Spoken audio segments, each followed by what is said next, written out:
అసలు సిట్టు లేదు, ఇంకా ఎఫ్ఐఆర్ కూడా ఫైల్ చేయలేదు, ఏమీ చేయలేదు. అప్పటికే చంద్రబాబు నాయుడు గారు పందికొవ్వు ఉంది అనేది స్టేట్మెంట్ చేశారు.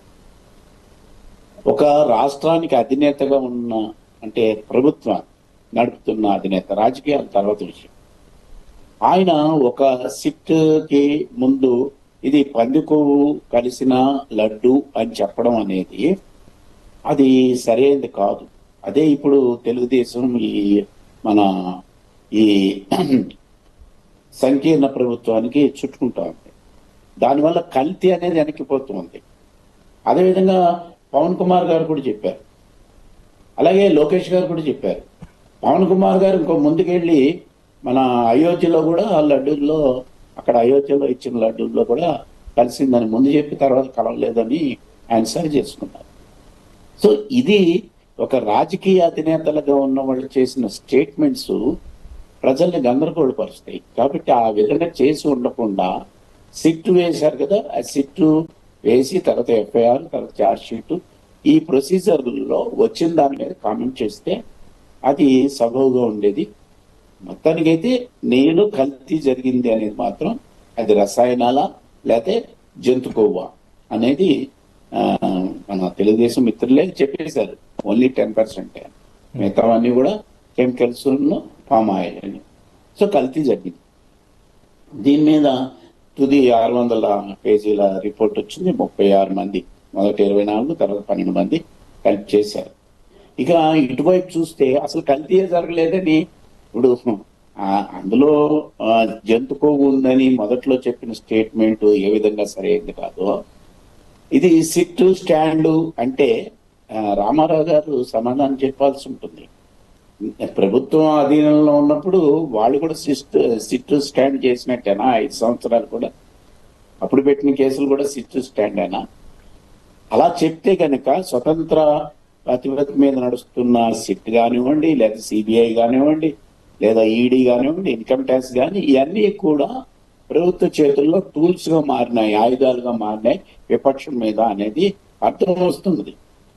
అందుకని మనం ఒక స్టేట్మెంట్ చేసేటప్పుడు ఓకే చెప్పండి, ఇది చెప్పచ్చు, వైసీపీ కల్తీ జరిగిన మాట వాస్తవము, అయితే అందులో వాళ్ళు చెప్పినట్టుగా జంతు కొవ్వు కాదు అని చెప్పండి స్పష్టంగా.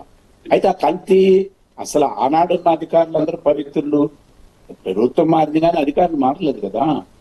ఆ టిటిడి దేవస్థానంలో ఈ లడ్డూలు చేయించే మొత్తం అందరూ కూడా A to Z మారిపోయారు. అందుకని కల్తీ ఇప్పుడు కూడా జరిగే అవకాశం ఉంటుంది. ఆ విధంగా కల్తీ జరగకుండా పవిత్రతను కాపాడడానికి కావాల్సిన సూచనలు చేయాలి. అందుకని ఈ మొత్తానికి మొత్తం అసలు ఏం జరగలేదనేది ఎంత అవాస్తవమో, అందులో మొత్తం అంతా కూడా జంతు కొవ్వు ఉందని చెప్పేసి హిందూ మనోభావాల్ని అలా చెప్పకూడదు. ఒక జంతువు ఉంది అని మొట్టమొదటి అధినేతలుగా ఉన్న వాళ్ళు చెప్పకూడదు. ఇప్పుడు మళ్ళా వాళ్ళ తిన్న ప్రసాదం తిన వాళ్ళ చేత కక్కించగలుగుతామా? కల్తీ జరిగిందని చెప్పే వరకు చెప్పాలి. కల్తీ ఏం జరిగిందన్నది నిర్ధారణ జరిగిందని చెప్తున్నారు. కాబట్టి ఇక్కడ లడ్డు మీద కల్తీ జరిగింది.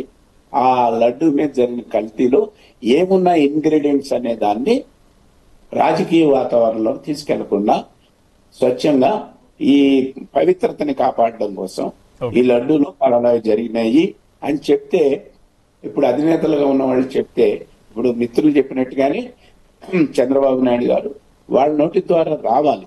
అలా రాకుండా ఫ్లెక్సీలు వచ్చి రాజకీయ యుద్ధ వాతావరణం కనుక తీసుకొస్తే లడ్డూలో ఉండే అపవిత్రత వెనక్కి వెళ్ళిపోతుంది. అంటే అప్పుడు జరిగిన ఆ కల్తీ అనేది వెనక్కి వెళ్ళిపోతుంది. అప్పుడు ఏం లేదు, అంతా మిథ్య అని చెప్పేసి, సర్వం మిథ్య అని చెప్పేసి చెప్తే అసలు అధికార పక్షాల మీద ఎవరైనా ఉన్నామండి, అసలు ప్రభుత్వం మీద నమ్మకం పోయే స్థితి వస్తుంది.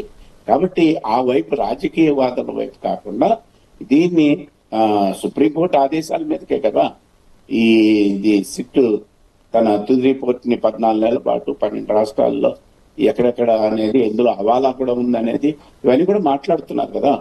అందుకని ప్రభుత్వం ఒక రిపోర్ట్ ని ఇస్తా ఉంది. దాని మీద కేబినెట్ ఏం నిర్ణయం తీసుకుంటుందో చూడాలి. కేబినెట్ తీసుకున్న నిర్ణయం ప్రకారం కోర్టులకి ముందుకు వెళ్తారు. అక్కడ వాదోపవాదాలు. మూర్తి గారు, తాజాగా కేబినెట్ సమావేశంలో ఒక కమిషన్ ఏర్పాటు చేయాలనేది ప్రధానంగా ప్రతిపాదనకు వచ్చినటువంటి పరిస్థితి కనబడుతుంది. ఆల్మోస్ట్ కమిషన్ వైపు అడుగులు వేసేటువంటి పరిస్థితులు కూడా కనబడుతున్నాయి. సో సిట్ తేల్చింది, తేల్చలేనిది, కమిషన్ ఏం తేల్చేటువంటి ఛాన్సెస్ ఉంటాయి? కమిషన్ వేయడం అనేది ఇవన్నీ కూడా మరొక మార్గం, ఇంకోవైపు ప్రజల్ని తప్పుదారి పట్టిస్తుందండి. ఎక్కువ డ్రాగ్ చేయొద్దు. ఇప్పటికే మనం 14 నెలల పాటు జరిగిన ఇది. ఇప్పుడు కమిషన్ వేస్తే ఏం చేస్తారు అంటే, కమిషన్ వేస్తే సిట్ రిపోర్ట్ తప్పని తెలుస్తారా? కమిషన్ ఎందుకు వేస్తారు? అది సుప్రీంకోర్టు ఆదేశాల మేరకే సిట్ వేశారు కదా. అది ఒక రిపోర్ట్ ఇచ్చింది. ఆ రిపోర్ట్ లో వాస్తవాలు ఎంత ఏంటి అని ఎవరైతే అధికారులు ఫస్ట్ మొట్టమొదటిగా ఇందులో రాజకీయ నాయకుల కన్నా కూడా ఇందులో ఎదుర్కొనేది ఎవరు? అధికారులు. ఈ అధికారులు వాళ్ళు ఏం చెప్తారు? వాళ్ళు వాంగ్మూలం ఏంటి? కోర్టులో ఏం చెప్తారు? ఎంక్వైరీ ముందు ఏం చెప్పారు? సిట్ ఎంక్వైరీలో అది ఒక భాగం. అది కోర్టు ముందు ఏం చెప్తారు వాళ్ళు వచ్చి అని చెప్తేనే స్పష్టత. దీని వెనకాల ఉన్న సూత్రధారులు ఎవరు, పాత్రధారులు ఎవరు, ఇవన్నీ బయటకు వస్తాయి. కమిషన్ వేయడము అని అంటే నా ఉద్దేశంలో ఈ ఇష్యూని డ్రాగ్ చేయడమే, ప్రజల్ని మరింత రాజకీయంగా మ్యానిపులేట్ చేయడమే. ఈ ఇష్యూలో అసలు ఏమీ లేదు అనే వైపుగా కొంత, ఈ ఇష్యూలో అంతా ఉంది కానీ అధికారంలోకి వస్తే వాళ్ళు వీళ్ళు ఒకటే అనే వైపుగా రాజకీయాలు మరింత భ్రష్టు పట్టిపోతాయి. ప్రభుత్వం మీద కూడా నమ్మకాలు పోతాయి. ఇది నా అభిప్రాయం. ఓకే, ఎస్ విజయభాస్కర్ గారు, ఇందాక వైసీపీ దగ్గర నుంచి వచ్చినటువంటి ఈ రోజు ఫ్రెష్ కామెంట్ ఏంటంటే, భోలే బాబాకి సంబంధించినటువంటి 2018లో అనుమతి ఇచ్చింది. సో టీడీపీ ప్రభుత్వం మాత్రమే ఉంది కాబట్టి